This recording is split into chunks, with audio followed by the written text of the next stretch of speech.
Okay, welcome everyone to the first episode of the Full Body Science Applied series. It's great to be doing these videos again. So in this series, I want to go through 5 full body workouts as part of my new high frequency split that I talked about in my last video, where we're pretty much hitting every body part every training day. So if that sounds totally crazy to you, make sure you check out my last video for some context on that first. So the way I've set this up is that each of the 5 workouts will have a specific body part focus. So we'll be prioritizing one muscle each day with slightly more emphasis, and we'll be starting today with the first leg-focused workout. So our main focus today is going to be the quads, hamstrings, and glutes. Now, as always, I kick off every workout with a quick warm-up routine. So I'll do about 5 to 10 minutes on the elliptical or Stairmaster, then 3 to 4 minutes of dynamic stretching, and then I'll foam roll out any tight areas. And I already did a full Science Applied video on my warm-up routine, and I'll link that down below. So up first, we're doing 4 sets of 4 reps on the squat using 80% of our 1 rep max. Now, it's really important that these sets not feel super difficult. So by the time you get to the 4th set, you should still have about 2 or 3 reps left in the tank. And that's because going to complete failure on heavy compound lifts is especially bad when running a high frequency split,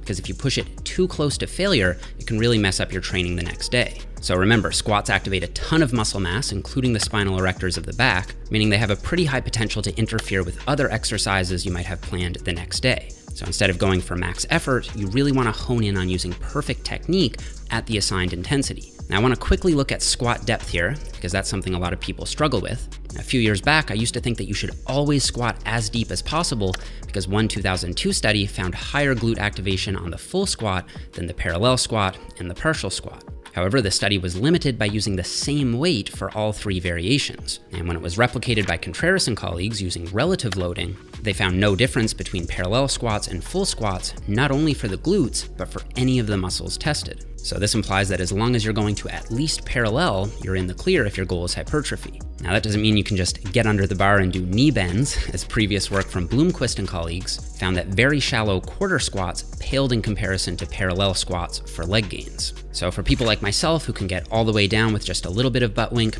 I'd say to go for it. But for those with more limited hip or ankle mobility, apart from doing specific mobility drills to open those joints up, I'd say settling for a parallel squat is probably your best bet. Now, one cue I've been using on the squat lately that you can try is to think about screwing your feet into the floor. So after you've set the bar in either a high or low bar position, walked it back 2 or 3 steps, set your stance to a width that feels comfortable to you, and taken a breath deep into your gut, not up into your chest, you might get even tighter by screwing your feet into the floor, causing your foot to make firm contact with the outer wall of your shoe, creating a more stable base of support. And this cue can help prevent the knees from caving in as well.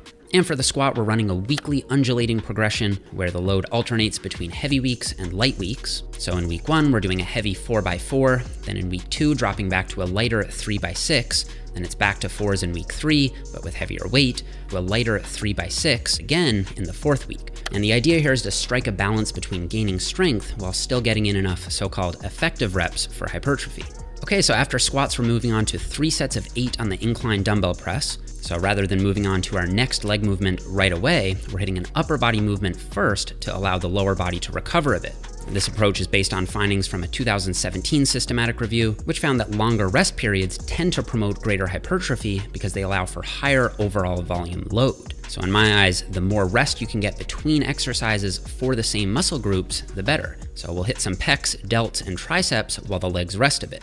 And we're choosing an exercise here that targets all of the pushing muscles quite well, as we're able to stimulate 3 muscles with a single exercise, incurring less recovery demand per unit of time. Now, when it comes to muscle stimulation, we know from some EMG data that not only is there more upper chest activity with the incline press, there's also more deltoid activity with increasing bench inclination as well, especially when using a wider grip. This means that we can get a very nice mix of pecs and delts with this single movement. And we're opting for a free weight dumbbell press over a machine press here, mostly because the lateral delts will be much more active with the free weight variation. According to data from Schick and colleagues, even though there wasn't much difference between free weights and the Smith machine for the anterior delts and the pecs, clearly the lateral delts were far more active when using free weights. This is most likely because the lateral delts perform a stabilizing role to help keep the dumbbells from tipping backward or forward. Also, because we're not isolating the triceps on day one, I'm bringing the dumbbells a bit more down into the front with my elbows more tucked than usual. And this is going to target the upper pecs a bit more as well, since it's emphasizing shoulder flexion. So to get the most out of this, you want to think about bringing the dumbbells down and forward and then pressing them up and back toward your face. Okay, up next, we're hitting 3 sets of 10 on the lying leg curl. Now we know from basic biomechanics that the squats we just hit didn't do a good job of hitting the hamstrings because they're lengthening at the knee while shortening at the hip. Also, even though an exercise like the Romanian deadlift, which is coming up on day 2, does hit the hamstrings through hip extension, one of the heads of the hamstrings, the biceps femoris short head, only crosses the knee joint, meaning it's biomechanically impossible for it to contribute to hip extension. This means that if you want to hit all 4 heads of the hamstrings, you simply need to do some kind of knee flexion-based movement like a leg curl. Now remember, we're hitting RDLs on day 2, so we want to choose an exercise that isn't going to have your hamstrings feeling too sore for those the next day. So we want to pick a less damaging exercise here, like the lying leg curl, over something like the glute ham raise, which is going to load the hamstrings in a more highly stretched position. So as you can probably tell, how you sequence your exercises throughout the week becomes much more important on a high frequency full body split, so you avoid that interference with what you have planned the next day. All right, up next, we've got 3 sets of 10 reps on the lat pull down. Again, here the key is stimulating the desired muscle group without generating too much overall fatigue. So you could argue that, well, pull-ups might be a better choice as an overall back builder, but when programming a heavy exercise like the squat and a pretty heavy dumbbell press as well on the same day, it'd be tough to then also hit heavy weighted pull-ups.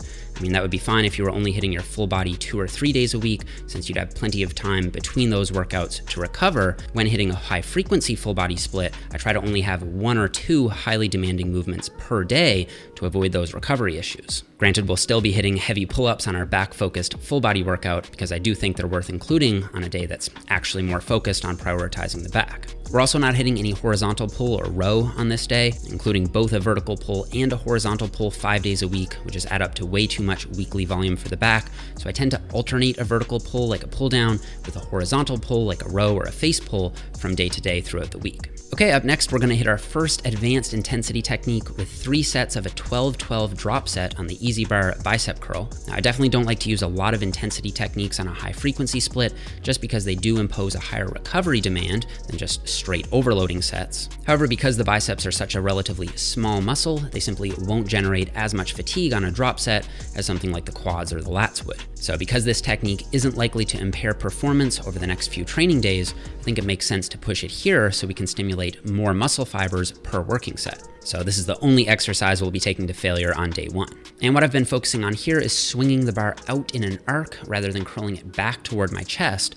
And I also cue for supination by thinking about driving my pinky up into the barbell as I curl.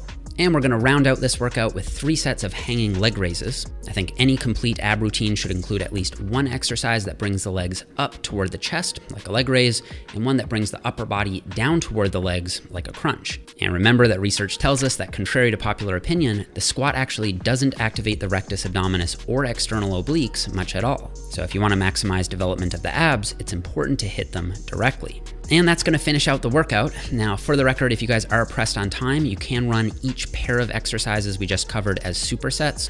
So for example, for the first 2 exercises, you can hit 1 set of squats, rest a minute or 2, hit a set of incline dumbbell press, rest another minute or 2, then go back to squats, and so on. But since I'm not really limited on time myself, I prefer to just hit each exercise 1 at a time. And if you're interested in putting all of this together into a complete 10-week training program, you can check out my new high-frequency full-body program over on jeffnippard.com. And I decided I'm going to extend the launch for this sale for 1 more week, so you can still get it for 25% off up until next weekend, and then it'll go up to $39.99 from there. And I'd say it'll probably be another 4 or 5 weeks before I get all the workouts up here on the channel. And also, I should say this program is designed for intermediate to advanced level lifters, so if you only have a year or 2 of training experience, I definitely recommend running my fundamentals program first instead, which also uses a full body split, but it only has you in the gym 3 days per week instead of 5. So I'll put a link to the new full body program over here next to my head if you guys would like to check it out. Don't forget to subscribe so that you don't miss the rest of the series.